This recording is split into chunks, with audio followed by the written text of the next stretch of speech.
Understanding है, उसमें क्या फ्लॉज हैं, वो मैं बता रहा हूं कि आप जब हमसे बात करते हैं, हमारे वर्ल्ड व्यू के एतबार से उस पर एतराज करते हैं, तो आपको हमारा पूरा पैकेज सब्सक्राइब करना पड़ेगा, तभी आप उसको समझ सकते हैं। आप चेरी पिकिंग नहीं कर सकते कि भाई खुदा अल अलीम भी है और जनाब अल कादिर भी है और अल रहमान भी है, तो फिर ऐसा कैसे हुआ? तो भाई वो अल हकीम भी तो है, आपने उसको क्यों मुझे इग्नोर एक कर छोटा सा दिया? जवाब दे दीजिए कि दो अच्छा, सिटीज है। छोटा सा अब जवाब, हमारी छोटा सा जवाब गुफ्तगू प्लीज। बहुत लंबी हो गई आपसे इस मौजू के ऊपर। अब आप जो है, मैं आपको इजाजत देता हूं कि आप हीटेड डिबेट के ऊपर जाएं और इसके ऊपर तबसरा करें जितनी गुफ्तगू हो गई है, ठीक है, मेरी तरफ छोटी से सी मुकम्मल इजाजत है। सवाल रख लो प्लीज। और आप लेजी वर्सेस मुफ्ती यासिन नदीम भी लगा सकते हैं, आई डोंट केयर, ठीक है। छोटा सा सवाल पूछ लूं सर प्लीज, एक बार अब देखिए प्लीज, एक आगे छोटा सवाल बहुत मेरा। सारे लोग हैं और ऑलरेडी आज 1 घंटा हो चुका है और मैं थोड़ा सा स्ट्रीम मुख्तसर करूंगा, कई सारे लोग हैं। जी हाँ, तो ठीक है, चलो आपसे फिर गुफ्तगू मिलते हैं होती सर। रहनी चाहिए इंशाल्लाह। आप एक सेंसिबल बंदे लग रहे हैं मुझको, अगली मरतबा आएंगे तो चाहे इस डिस्कशन को या किसी दूसरे डिस्कशन को ठीक है कंटिन्यू सर। करेंगे, चूंकि ऑलरेडी 1 घंटा हो गया, सिर्फ 2 ही कॉलर हम निपटा पाए। ठीक है, थैंक यू फॉर टेकिंग चले, मी। शुक्रिया बहुत बहुत।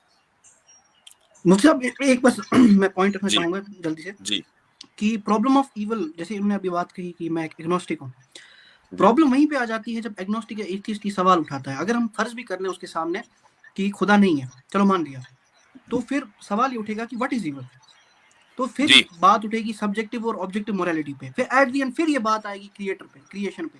तो जब तक उस पे नहीं उनके जो है वो कॉन्सेप्ट सही होंगे, तब तक आगे इनसे बात करने का ही फायदा नहीं है। एग्जैक्टली मैं वही कह रहा हूं कि एक आदमी खुदा की जात को नहीं मान रहा है, खुदा की सिफात को भी 2 मान रहा है, 3 मान रहा है, और उसकी जो बहुत सारी सिफात है सबको इग्नोर कर दिया, और उसके बाद सवाल कर रहा है वो उन 2-3 सिफात को सामने रखकर, प्रॉब्लम ऑफ ईवल को बुनियाद बनाकर। तो वो एतराज तो तभी होगा ना अगर मान लो खुदा की सिर्फ यही 2 सिफत होती कि वो अल कादिर भी है और अर रहमान भी है, तो एकदम ऑब्जेक्शन वैलिड था कि भाई अगर वो रहमान और सिर्फ रहमान है और सिर्फ अल कादिर है, तो फिर उसके पास कुदरत थी कि वो सफरिंग को खत्म कर देता, उसने नहीं की, इसका मतलब ये कि वो रहमान नहीं है। और अगर वो रहमान है लेकिन सफरिंग को खत्म नहीं कर पाया तो कादिर नहीं है। ये ऑब्जेक्शन वैलिड था, लेकिन ये उस वक्त वैलिड था कि अगर हम ये मानते होते कि खुदा की यही 2 सिफत है, खुदा की तो बहुत सारी सिफत है, उनमें अल हकीम भी है, अल आदिल भी है। बिल्कुल। अब ये क्या होता है कि जब ये ऑब्जेक्शन लेकर आते हैं तो 2 चीजें जहन में रख के लाते हैं, बाकी सारी सिफात को इग्नोर कर देते हैं। तो भाई आप हमसे जब गुफ्तगू करेंगे हमारे वर्ल्ड व्यू के ऊपर एतराज करते हुए, तो उस पूरे पैकेज को आपको सब्सक्राइब करना पड़ेगा, तभी मुमकिन है।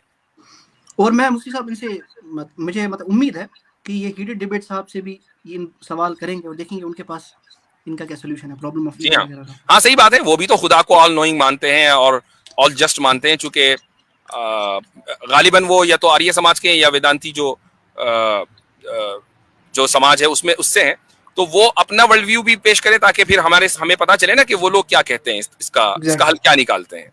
जी, और वेदांती तो बल्कि उन बुकों को भी मानते हैं जिनको आम सनातनी जो है रिजेक्ट कर देता है, पुराणों से लेके हर बुक को। जी जी जी जी, यानी ये सवाल उन पर भी होगा कि अगर खुदा ऑल नोइंग है, भगवान ईश्वर ऑल नोइंग है, और वो ये जानता है कि भाई ये बंदा जो है वो ये काम करेगा, ठीक है, इस जन्म में ये काम करेगा, तो कम से कम अगले जन्म में हो सकता है उसको सही कर ले, लेकिन इस एक जन्म के अंदर तो सफरिंग साबित हो गई ना।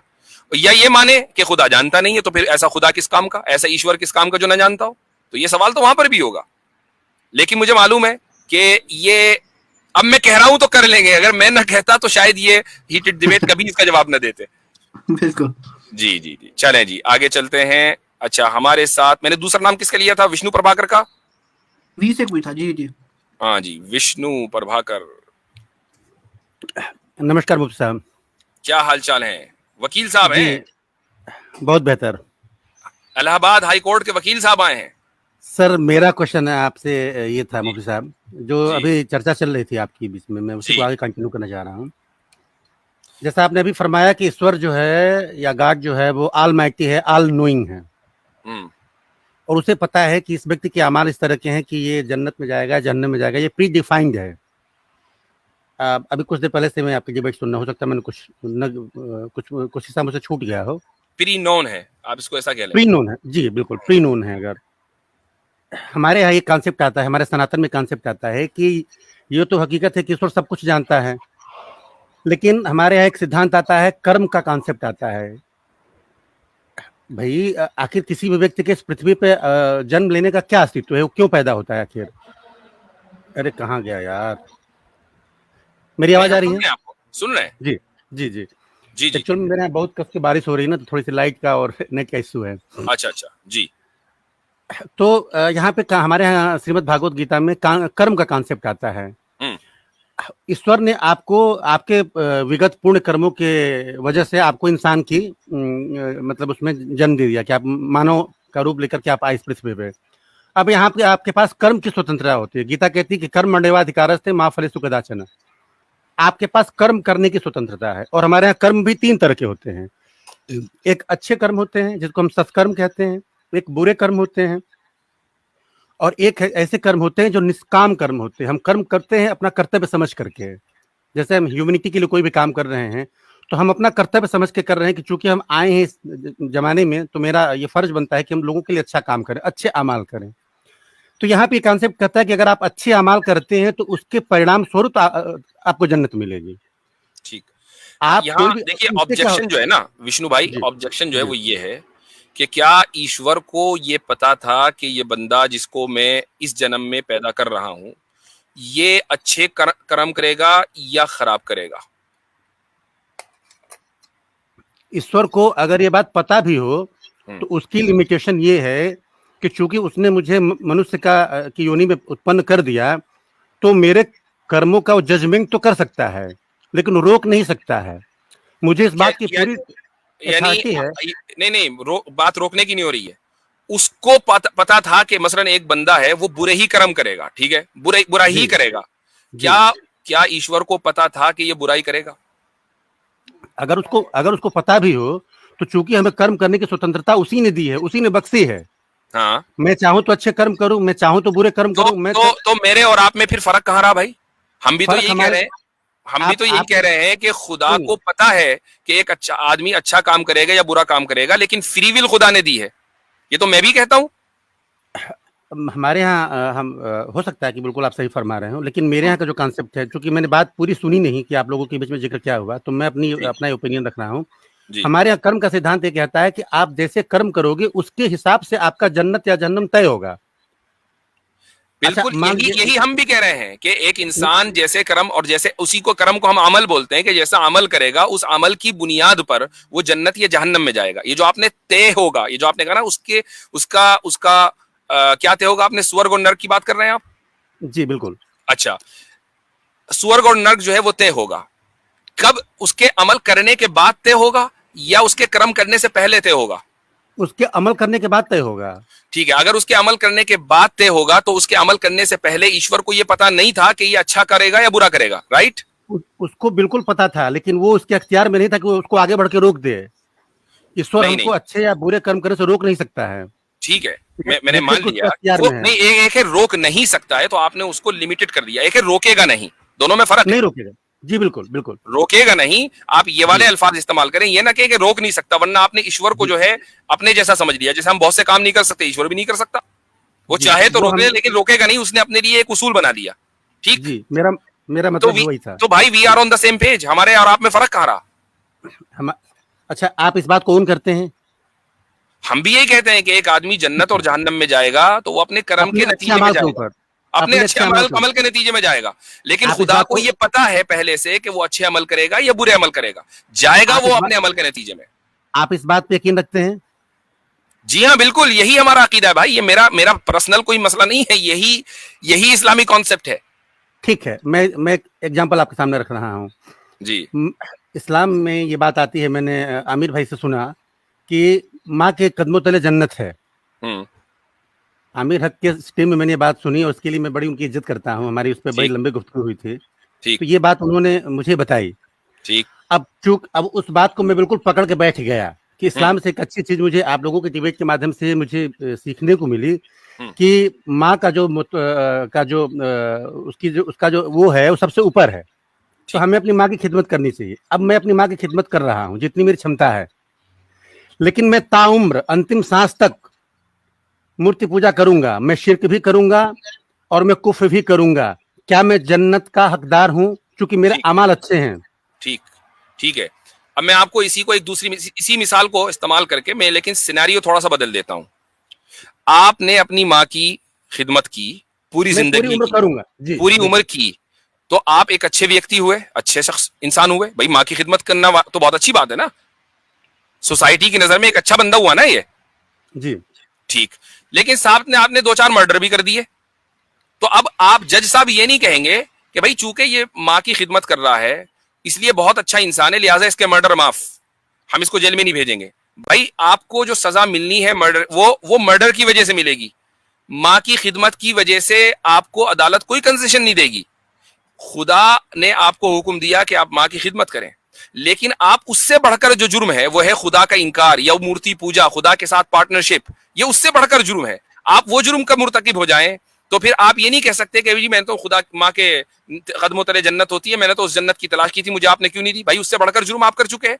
एक आदमी ने चोरी नहीं की लेकिन कत्ल कर दिया, तो कोई ये नहीं कह सकता कि चूंकि मैंने चोरी नहीं की तो मुझे कत्ल की भी सजा नहीं मिलनी चाहिए। भाई कत्ल किया तो कत्ल की सजा मिलेगी ना, चोरी की नहीं मिलेगी चूंकि चोरी नहीं की। ठीक है, तो मुफ्ती साहब गोया आपका ये कहना है कि एक हिंदू या एक सनातन को मारने वाला ताउम्र चाहे जितनी भी अच्छे अमाल करे, चूंकि वो मूर्ति पूजक है, चूंकि वो बुत परस्त है, चूंकि वो शिर्क करता है, इसलिए वो दोजखी है, वो जन्नत में जाएगा। जी हाँ भाई, ये तो हमारा एक समझ लीजिए कि कुरान के हर सफे पर ये अकीदा लिखा हुआ है। ये कौन सी आपके लिए ये नई बात नहीं होनी चाहिए। आई एम सरप्राइज कि आप मुसलमानों की स्ट्रीम्स पर आ रहे हैं और अभी तक आप इस चीज को नहीं समझ सके या एक्नॉलेज कर सके कि मुसलमानों का यही अकीदा है कि इट डजंट मैटर कि आप अपनी पर्सनल जिंदगी में कितने अच्छे हों, अच्छाई खुदा ने डिफाइन की है, उसके मुताबिक अगर आप अच्छे नहीं हैं तो आप जन्नत के मुस्तहिक नहीं हैं। आप अपने एतबार से अच्छे होते रहें। मुफ्ती साहब चूंकि आप एक एथेंटिक पर्सन हैं, आप एक अथराइज्ड पर्सन हैं कॉन्सेप्ट को क्लियर करने के लिए, और मैं ये बिल्कुल कहूंगा कि जिस तरह से आप चीज़ों को बेहतर तरीके से क्लियर करते हैं वो ईमान यूनियन के बाकी सदस्य उससे उस तरह से नहीं करते हैं। वो केवल लेग पुलिंग पे और एक दूसरे के नहीं उसको छोड़ दिए। देखिए उसको छोड़ दिए। अभी आप मेरी स्ट्रीम में, मैं तो नहीं करता ना लेग पुलिंग में, बिल्कुल क्लियर बात कर रहा हूँ, तो आप मेरी बात करें, दूसरों को छोड़ दीजिए। और मैं आपका बड़ा शुक्रगुजार हूँ कि चीज़ें आपसे बेहतर तरीके से सामने आती हैं। तो बहरहाल हम वहाँ पे थे कि मैं सारी जिंदगी सारे अच्छे अमाल करता रहूं, लेकिन चूंकि मैं शिर्क कर रहा हूं, चूंकि मैं बुतपरस्त हूं, चूंकि मैं सनातन को मानने वाला हूं, तो मेरे लिए दोजख पक्की है, ये फाइनल है। बात ये नहीं कि चूंकि आप सनातन को मानने वाले हैं, सनातन को अगर आप लिंग्विस्टिक तर्जुमा करेंगे ना तो सीधा रास्ता है। भाई सीधा रास्ते को तो हम भी मानने वाले हैं, लेकिन चूंकि अब सनातन एक खास तहजीब और एक रिलीजन का नाम हो गया है, हाँ उस खास जो वे ऑफ लाइफ या खास जो वे ऑफ वर्शिप है हम उसको नहीं मानते। सीधे रास्ते पर हम भी हैं, हम तो दुआ मांगते हैं सूरह फातिहा में इहदिनस सिरातल मुस्तकीम का, हमें सीधा रास्ता सच्चा रास्ता दिखा। भाई सनातन जो है वो क्या है, वो उसका जो लफ्जी तर्जुमा जो लिंग्विस्टिक ट्रांसलेशन है वो यही है। तो हम भी दरअसल खुदा से यही दुआ मांगते हैं कि रोजाना नमाज के अंदर हम हर रकत में सूरह फातिहा पढ़ते हैं, कितनी रकतें हम दिन में पढ़ते हैं, तो हम रोजाना ये दुआ मांग रहे हैं कि तू हमें सीधा रास्ता दिखा। पॉइंट ये नहीं है कि आप सनातन होने की वजह से जहन्नम में जाएंगे, पॉइंट ये है कि आप शिर्क करने की वजह से एक आदमी अपनी जिंदगी में अपने एतबार से कितना ही अच्छा हो। इस्लाम अगर शिर्क को सबसे बड़ा जुर्म समझता है तो उस सबसे बड़े जुर्म की सजा उसको मिलेगी। ये नहीं होगा कि चूंकि उसने बाकी जुर्म नहीं किए लिहाजा वो बहुत अच्छा हो गया। ठीक है, एक क्वेश्चन क्लियर हुआ मुफ्ती साहब। दूसरा क्वेश्चन मेरा ये है, इसके बाद मैं कोई क्वेश्चन नहीं करूंगा आपसे जी।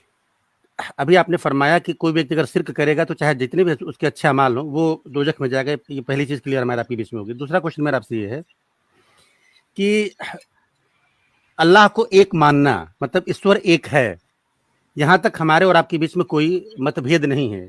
हमारे ऋग्वेद में आता है कि एको हम द्वितीयो नास्ति ब्रह्मम सत्य जगत मिथ्या। इस सारी कायनात को बनाने वाला एक वही है, वही ऑलमाइटी है, वो सुप्रीम है। यहाँ हम भी और आप दोनों एक प्लेटफॉर्म पे खड़े हैं। ठीक। लेकिन आगे जहां तक मैंने स्टडी किया है, अब चूंकि अभी मैंने शुरुआत की हुई है स्टडी करने की, तो उसमें एक चीज आती है कि मुसलमान वो है जो अल्लाह की जात पे यकीन तो करे उसके नबी पे भी यकीन करे, उसके ऊपर भी ईमान ले आए। ठीक।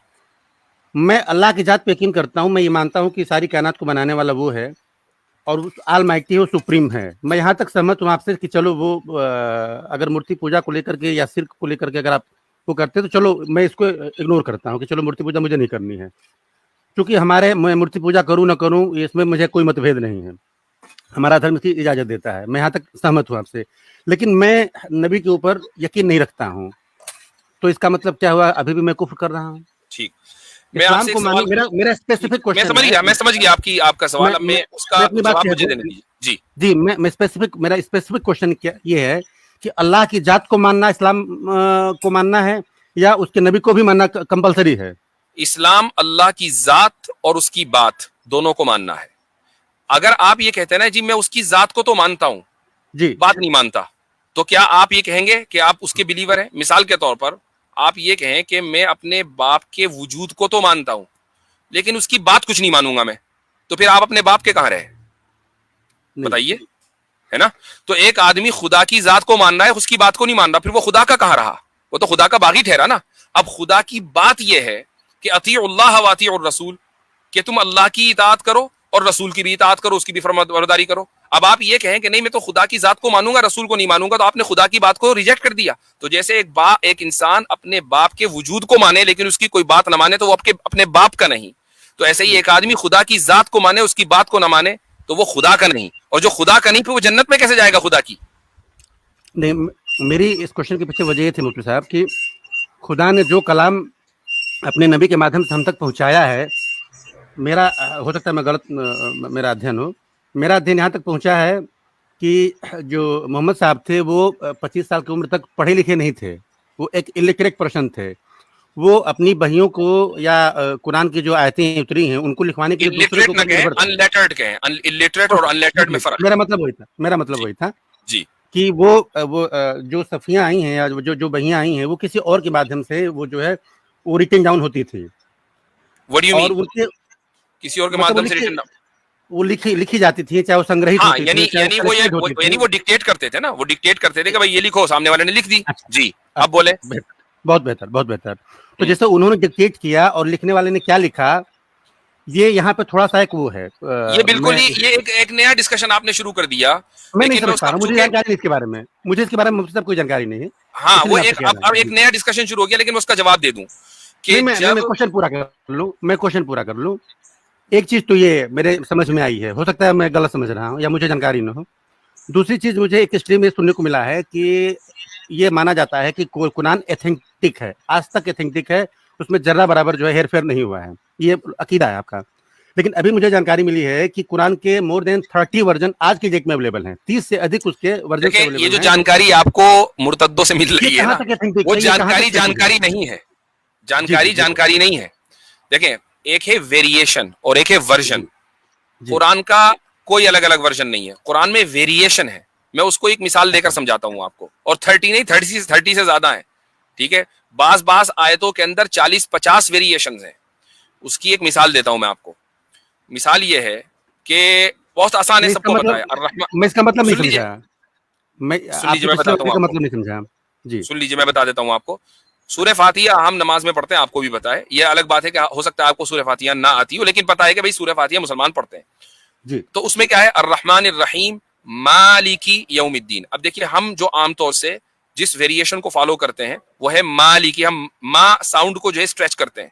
लेकिन दुनिया के बहुत से मुसलमान, खुसूसन अगर आप अल्जीरिया में चले जाएं, मोरक्को में चले जाएं, और भी दूसरी जगहों में, मलिकी वो उस माँ के साउंड को स्ट्रेच नहीं करेंगे, बल्कि बगैर स्ट्रेच के उसको पढ़ेंगे, ठीक है। मलिकी यौमिद्दीन कहेंगे। ये वेरिएशन है, माना नहीं बदला, चूंकि दोनों वेरिएशन के साथ कुरान करीम नाजिल हुआ है, और जितने भी वेरिएशन है वो सारे के सारे महफूज हैं। ऐसा नहीं है कि अचानक आज कोई आया और वो कहने लगे कि नहीं भाई अर्रहमानिर रहीम को अर्रहमानिर रहीम नहीं पढ़ा जाएगा, बल्कि कुछ और पढ़ा जाएगा, तो हम उस पूरी उम्मत उसको मुस्तरद कर देगी, क्योंकि वो वेरिएशन भी महफूज है। वेरिएशन होने का मतलब ये नहीं होता कि अब कुरान महफूज नहीं रहा। तो अब प्रोनाउंसिएशन की बात आप कर रहे हैं, ये प्रोनाउंसिएशन की बात हो रही है। वर्जन कुरान का सिर्फ एक ही है, वर्जन एक है, वेरिएशन अलग है। तो कोई मतलब नहीं है, प्रोनाउंसिएशन अगर डिफर करते हैं तो कोई दिक्कत नहीं, तो एक्सेप्टेबल है। प्रोनाउंसिएशन भी है, और इसी तरीके से मिसाल के तौर पर ये मैं आपको बता देता हूं, एक और मिसाल दे देता हूं कि किसी वेरिएशन में एक verb as an active voice आया है, दूसरे वेरिएशन में वही verb as a passive voice आया है। अब प्रोनाउंसिएशन के साथ साथ एक्टिव और पैसिव का भी इख्तिलाफ हो गया, लेकिन ये इख्तिलाफ नहीं, चूंकि दोनों तरीके से कुरान करीम नाजिल हुआ है। और उसकी वजह यह है कि जब आप दूसरे वेरिएशन से पढ़ते हैं तो उससे दूसरा हुक्म हम एक्सट्रैक्ट करते हैं कुरान से, और पहले वेरिएशन से पढ़ते हैं तो हम एक हुक्म एक्सट्रैक्ट करते हैं। तो दो वेरिएशन का फायदा यह है कि हम एक ही आयत से दो अलग अलग जो हुक्म है, रूलिंग्स हैं, वो एक्सट्रैक्ट कर सकते हैं।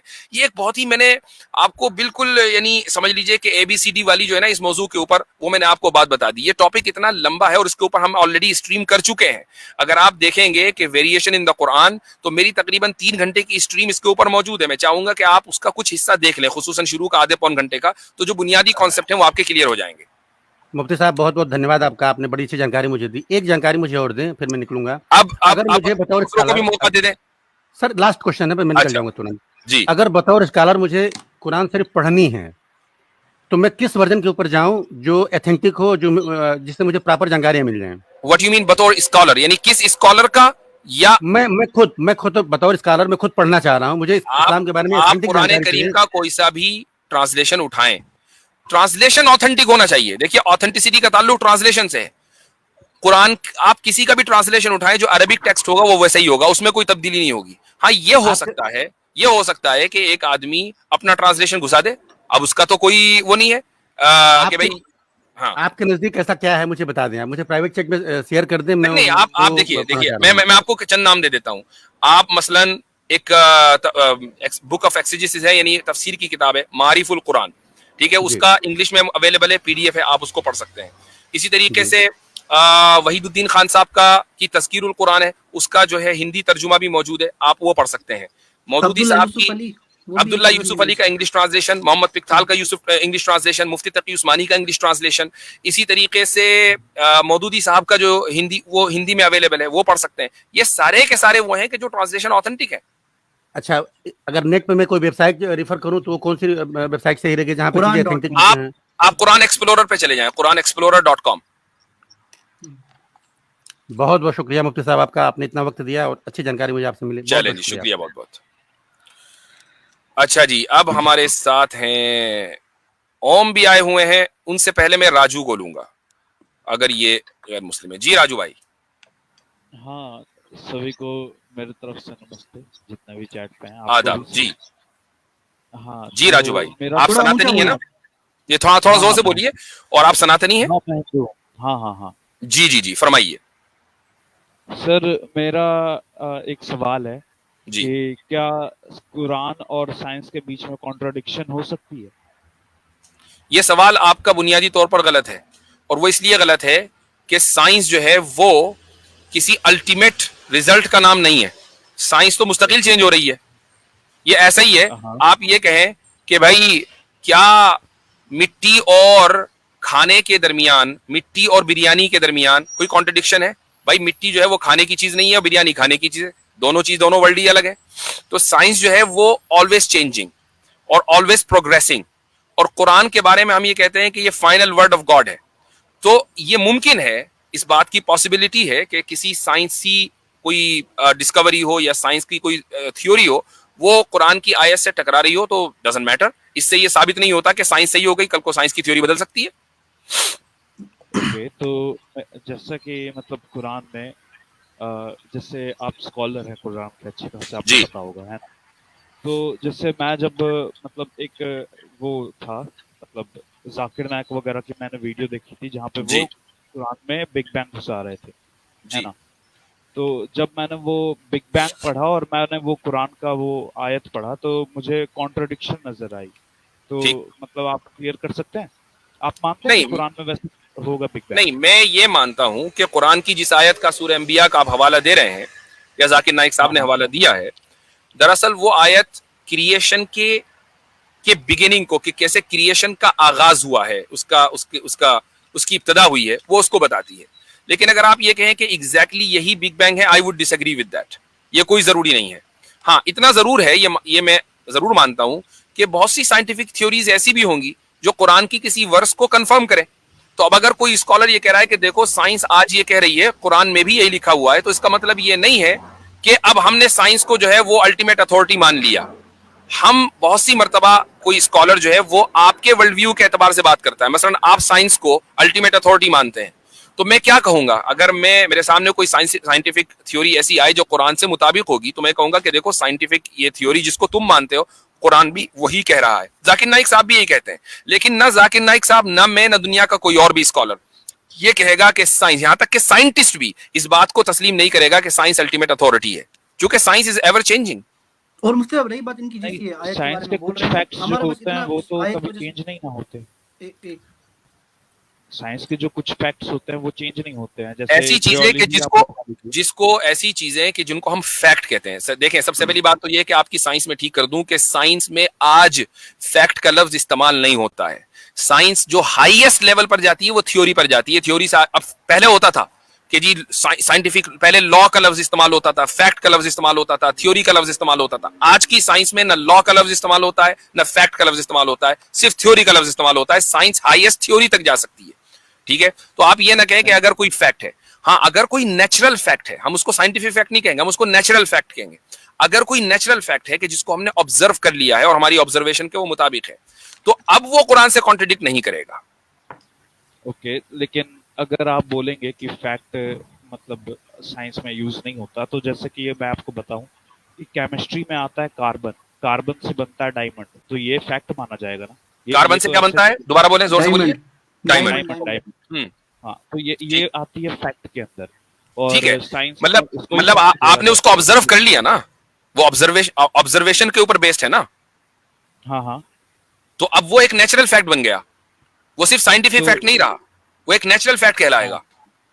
तो उसी तरीके से बिग बैंग भी तो एक मतलब उसके भी प्रूफ्स मिलते हैं और ऑब्जर्व आप कर सकते हैं। आई डोंट नो कि उसके कितने प्रूफ्स वह हैं, लेकिन मैं ये कहूंगा कि क्या बिग बैंग ऑब्जर्वेबल है? आपने ऑब्जर्वेशन किया था बिग बैंग का? अगर आप लाइट को क्या आप उसको नेचुरल फैक्ट कह सकते हैं?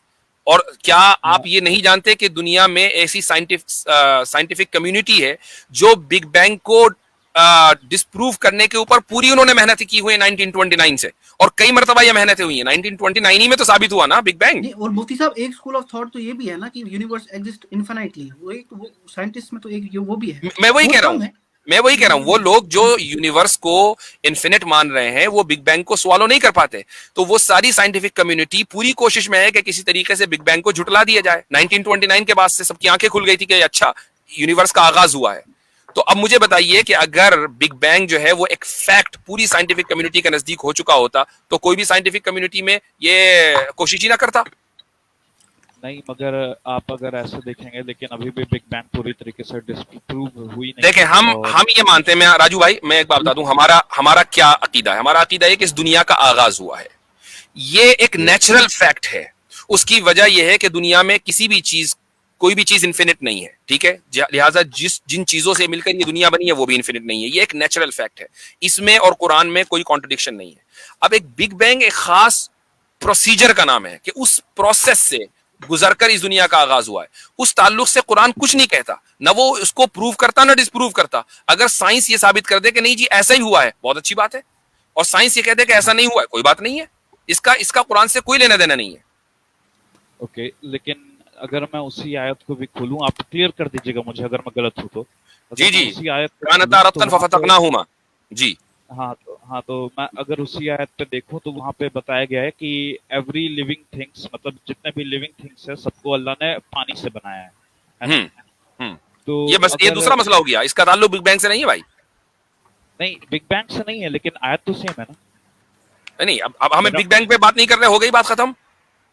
सर देखिए, बात ऐसी है कि मैं एक आयत पे बात कर रहा हूँ, मैं एक आई नो, लेकिन आपने चूंकि बिग बैंग की बात की और बिग बैंग की बताया कि इस कॉन्ट्रडिक्शन हो सकता है, वो वाली बात क्लियर हो गई। अब हम दूसरे टॉपिक पे चल रहे हैं, वो बात खत्म हो गई। अब देखिए सर, आपने बोल दिया कि बिग बैंग नहीं भी हो सकता उस आयत में, तो फिर अब इसके ऊपर बात करने का कोई फायदा ही नहीं। तो आई मीन जो है वो है, वही बताऊंगा मैं आपको। मतलब मैं अपनी तरफ से तो नहीं घड़ के बताऊंगा ना। हाँ, तो उसमें कोई फायदा नहीं। लेकिन अब आप ये मान रहे हैं कि बिग बैंग वाली बात हो गई खत्म। अब हम नया टॉपिक शुरू कर रहे हैं कि एवरी लिविंग थिंग को खुदा ने पानी से बनाया है। जी, अब इसमें बोले। तो अगर इस पे मैं अभी साइंस के हिसाब से जाऊं, तो यहाँ पे भी साइंस बोलती है कि लिविंग थिंग्स जो हैं वो पानी से नहीं बन सकते 100%। आपको उसके लिए मिनरल्स की भी जरूरत पड़ती है। तो यहाँ पे भी तो एक अलग चीज आ रही है ना। लेकिन पानी की जरूरत है या नहीं है? पानी की जरूरत है, लेकिन पानी से ही नहीं बनाया ना पूरा। नहीं, एक मिनट, पानी की भी जरूरत है और सिर्फ पानी ही की जरूरत है, दोनों में फर्क है ना। लेकिन पानी से ही बनाया है ना। और नहीं, ये नहीं है कि इस पानी से ही बनाया और किसी चीज से नहीं बनाया, ये उसमें कहीं नहीं है।